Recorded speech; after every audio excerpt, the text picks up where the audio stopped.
Jesus says, meditate on the stations of the cross. Drink of the deep things of God. April 20th, 2016. Words from Jesus through Sister Clare. Spoken by Jackie. Clare began, "The sweet peace of Jesus be with you, Heartdwellers. I've been struggling with a certain coldness in my heart. I want to feel my prayers. I want to be present to the sufferings of this world in my prayers. But I felt so flatlined and detached. This has really been bothering me. It makes me wonder if I really love and have feelings for others. So I've been asking the Lord to give me that grace, and I believe He's beginning in this message." After worship and communion and the Stations of the Cross prayers, I sat quietly before the Lord, and He began.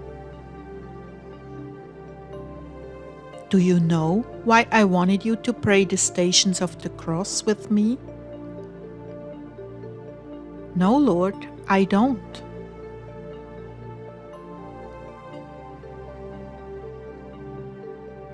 "I want you to enter into my passion more fully. There are parts of your heart that I've iced over, Clare. They are too sensitive, and you've chilled them to stop the hurting. But I need to reawaken those parts of your heart. They need to be fully alive, my bride, in order for you and I to be in perfect union."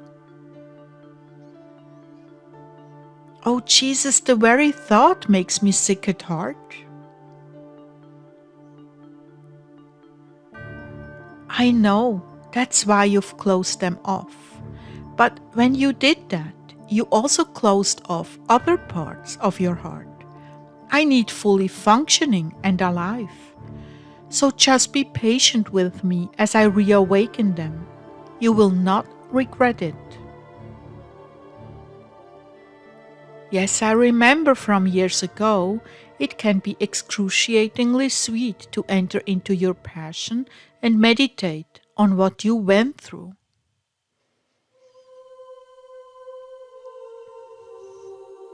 Well, I want you there with me. Do you hear me, my brides? So much of my living example has been written off and buried. So much has been sealed up and labeled a no-go zone. Jesus died and rose again, and now He's not on that cross anymore. That is what has been accepted as the norm. How far from the truth that is. As long as there is one human being unsaved or hurting, the wounds of my crucifixion remain open, bleeding and throbbing.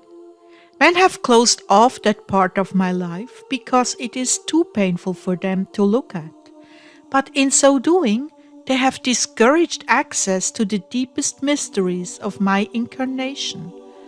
This place where I want you to go with me contains all the answers to your suffering in this life, including the grace to endure without bitterness.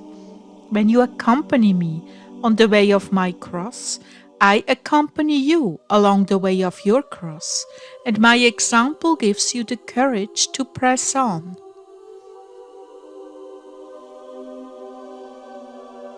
In this place there is open access to the inner chambers of my heart, the preciousness of your salvation, what I undertook for you, who I truly am, and that my compassion knows no boundaries, neither does my love. In this place you will come to know that truth, not with your intellect, but with the full force of your human emotions, which I created you to have and enjoy, and bring you into a depth beyond logic, beyond reason, and beyond the intellect. God is love, that is what is said about me. But to know this love, you must journey in my heart and experience me. When Rick Joyner dreamt of the different rooms in heaven, he was experiencing the treasures of my passion and exactly what that accomplished. But I will say this: you as humans will never know the depth of love I had and still have, that caused me to descend from heaven and submit my holy flesh to corrupt men in this corrupted world. The fruits of these meditations are magnificent, beyond the finest and most flawless gems. The pricelessness of the whole world and activity of my heart for humankind are revealed through them. What I accomplished is a mystery I long to share with my bride. That is why I have called and requested that the stations be prayed. When you enter into the mysteries of my cross, you are reliving the sentiments of my mother's heart the day I was crucified. She was indeed the very first Christian and responded to my mission with her whole heart. She invested her entire self in me, Clare, and with me she longed for the redemption, even to the piercing of her heart, that the thoughts of many may be revealed. As it is written in Luke 2:34-35, and Simeon blessed them and said to Mary his mother, Behold, this child is appointed for a fall and rising of many in Israel, and for a sign spoken against, and the sword shall pierce through your own being also, so as to reveal the thoughts of many hearts. Lord, I have never really understood this.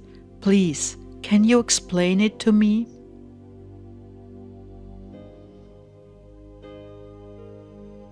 This is the judgment, that the light has come into the world, and man loved the darkness rather than the light, for their works were wicked. For everyone who is practicing evil hates the light, and does not come to the light, lest his works should be exposed. But he who practices the truth comes to the light. John 3:19-21. This was manifested in the Praetorium. When the chief priests and officers saw him, they shouted, saying, Crucify him! Crucify him! That's John 19:6.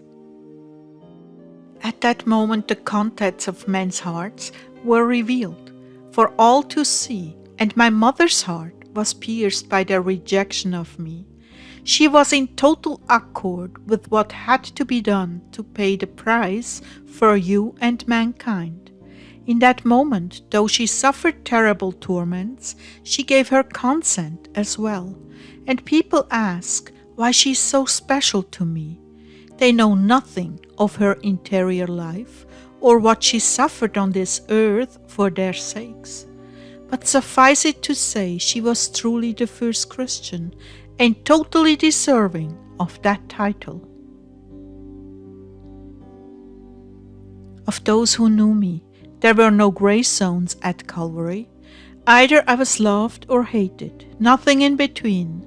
The rage and hatred of the crowd is not even understood today.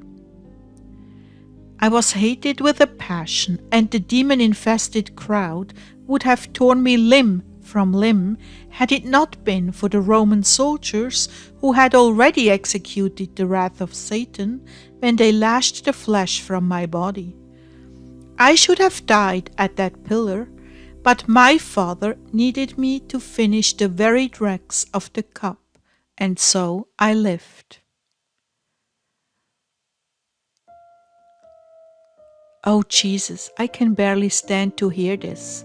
Lord, it is just too much. My darling bride, I'm calling you to enter into my passion with me for very specific purposes.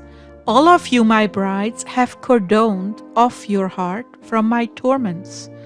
And how do you expect to know my love for humankind if you do not accompany me in my sacrifice? These are deep things, not all will follow. But you, who are my beloved ones, cleaving to me with all your hearts, you must open those chambers and drink from that cup with me. Of all the delights and consolations I could give you, nothing approaches what you will experience in my heart of hearts.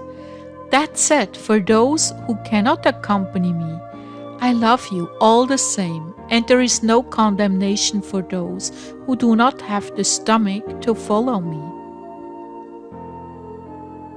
Lest you misunderstand, it is not about the blood and gore. It is about the absolute desolation of my heart, that those I have created and provided this beautiful planet for, and breathed life into them, those I have blessed with children, food, and clothing, even those I healed of leprosy, abandoned me in the hour of my agony.